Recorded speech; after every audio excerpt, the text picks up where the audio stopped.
Hitler ने जो यहूदियों के साथ किया था वो दिल दहला देने वाला था। दुनिया की सबसे विभत्स घटनाओं में से एक था और जो कुछ भी उस वक्त यहूदियों के साथ हुआ था पूरी दुनिया ने उसको क्रिटिसाइज किया था।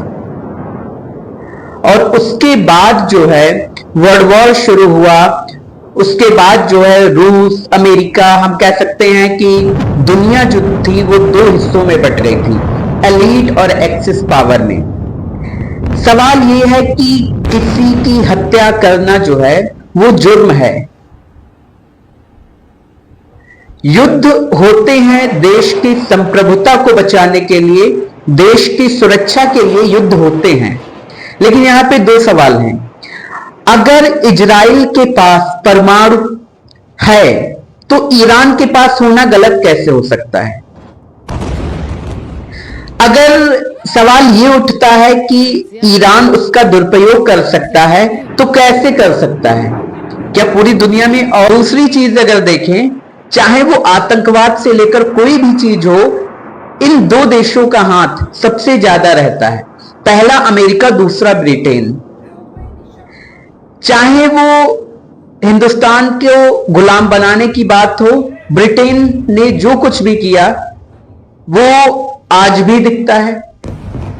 अगर हम अमेरिका की बात करें तो दुनिया में जितना भी आतंकवाद है वो अमेरिका की ही देन है, इससे ज्यादा नहीं। इजराइल अगर आज लड़ रहा है या लड़ पा रहा है तो अमेरिका, ब्रिटेन, फ्रांस ये कहीं ना कहीं उसके पीठ पीछे साथ देते हैं। यूक्रेन और रसिया का अगर वार हो रहा है तो उसमें अमेरिका का हाथ है ही है। सो ये मान के चलिए कि दुनिया में जो चीजें हो रही हैं उनको कभी भी हमें एक तरफा नहीं देखना है। हमें समझने की जरूरत है, हमें सोचने की जरूरत है, हमें रिसर्च करने की जरूरत है। अगर आप एजुकेशन के पर्पज से देख रहे हैं, अगर आपको लग रहा है कि हम एक तरफा चीजों को ना सोचें, एक तरफा कभी फैसला ही नहीं हो सकता। इजराइल को यह शक था कि ईरान के पास न्यूक्लियर का भंडार है। इजराइल ने अटैक किया, इजराइल ने उसके कई सारे न्यूक्लियर पावर प्लांट तबाह किए, कई सारे टॉप कमांडर्स मार दिए, कई सारे साइंटिस्ट्स मार दिए। मैं जो है मेरा एक क्राइम 1997 चैनल है, उस पे मैंने इजराइल के कई ऑपरेशंस डाले हैं, आगे भी आते रहेंगे। मैं ना तो उस चीज का विरोध कर रहा हूं, ना तो मैं किसी भी देश का फेवर कर रहा हूं, लेकिन ह्यूमैनिटी जो है वो कहीं ना कहीं इन सारी चीजों से ज्यादा इंपॉर्टेंस रखती है। सवाल ये उठता है कि अभी खबर ये आ रही है कि इजराइल के 24 नागरिक मारे गए जब ईरान ने ड्रोन हमला किया। ईरान ने लगभग 200 ड्रोन के सहारे 100 जगहों पर हमला किया, 270 से ज्यादा मिसाइलें दागी।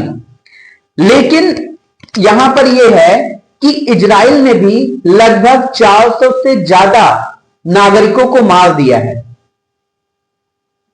इससे पहले अगर गाजा और पैलेस्टाइन का देखें तो वहां भी लगभग 5500, 5500 या खबर तो यह भी आ रही है कि 6500 से ज्यादा नागरिकों की हत्या कर दी गई। जीनोसाइड इसको बोलेंगे हम। जब हम ये कह सकते हैं कि समतल किया जा रहा था गाजा को या पैलेस्टाइन को, जब समतल किया जा रहा था तो सवाल ये उठता है कि उसमें लगभग 15,000 बच्चे थे। 15,000 बच्चों को भी मारा गया। फिर मैं कह रहा हूं कि I am not supporting to any country. मैं किसी भी देश का समर्थन नहीं कर रहा हूं। मैं समर्थन सिर्फ इसका कर रहा हूं कि अगर सेनाएं लड़ती हैं, अगर हमारा विरोध आतंकवाद से है तो हम आतंकवाद को खत्म करेंगे, हम सेनाओं से युद्ध लड़ेंगे, लेकिन कभी भी सिविलियंस को टारगेट नहीं करना चाहिए। जब इजराइल के 24 सिविलियंस मारे गए, हम उसका भी विरोध करते हैं कि नहीं मारे जाने चाहिए। गाजा में जो आतंकवाद था उसको बिल्कुल भी खत्म कर देना चाहिए, निस्तो नाबूद कर देना चाहिए। पाकिस्तान के आतंकवाद को बिल्कुल खत्म कर देना चाहिए। हमारी सेना ने शौर्य का प्रदर्शन दिखाया और पाकिस्तान के जो आतंकवादी ठिकाने थे उनको तबाह किया। लेकिन सवाल फिर यही उठता है कि क्या गाजा में जो 55,000 नागरिक मारे गए उनमें 15,000 मासूम बच्चे थे, क्या ये जायज था? क्या ईरान के सिविलियंस को टारगेट करना जायज है? या फिर अगर इजराइल के 24 सिविलियंस मारे गए, फिर उन पर रोना क्यों रोया गया? देखिए, ईरान की अगर हम आबादी बताएं आपको तो लगभग 9 करोड़ है। ईरान ने एक नतान्स इजराइल ने जो है एक ईरान के नतान्स जगह है जहां पर जो उसका न्यूक्लियर बॉम्ब बनाने का पूरा प्लांट है, उसको टारगेट किया। इजराइल ने लगभग ईरान के 224 लोगों को मारा, 1277 लोग घायल हैं। ह्यूमन राइट्स एक्टिविस्ट की रिपोर्ट आ रही है कि 406 से ज्यादा लोग मारे गए हैं। मिनिस्ट्रीज को भी टारगेट किया। खबर तो यह भी आ रही थी कि जो वहां के सुप्रीम लीडर खेमनेई हैं, उनको भी मारने का पूरा प्लान हो चुका था, वो भी मारे जाते, लेकिन डोनाल्ड ट्रंप की वजह से वो बच गए। इसके अलावा जो है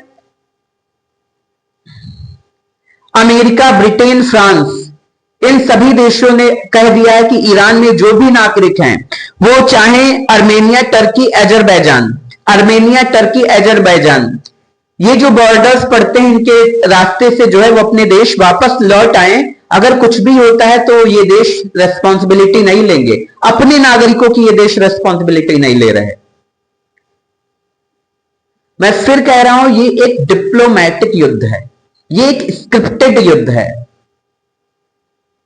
क्योंकि अमेरिका को अगर कोई आंख दिखा रहा था इस वक्त में तो वो ईरान ही था। और फिर मैं कहूंगा कि ईरान उन कमजोर देशों की तरह नहीं है। ईरान पैलेस्टाइन नहीं है, ईरान गाजा नहीं है, ईरान इराक नहीं है जिसको सद्दाम हुसैन को अमेरिका ने फांसी दे दी थी।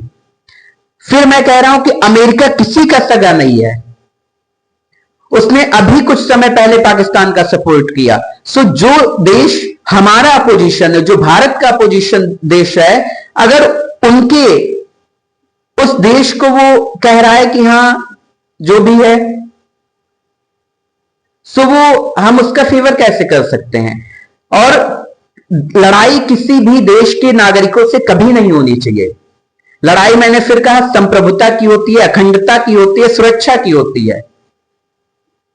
देश पे जब जब खतरे आते हैं तो उसकी लड़ाई लड़ी जाती है। बिल्कुल ऐसा नहीं हो सकता कि नहीं लड़ी जा सकती, लेकिन फिर यह सवाल उठता है कि भारत पर अगर ये सारे युद्ध होंगे तो भारत पर क्या असर पड़ सकता है? तो आपको बता दें, ईरान जो है वो दुनिया का 3% कच्चा तेल जो है वो प्रोड्यूस करता है, और दुनिया का 3% अगर कह रहे तो ये बहुत हो गया।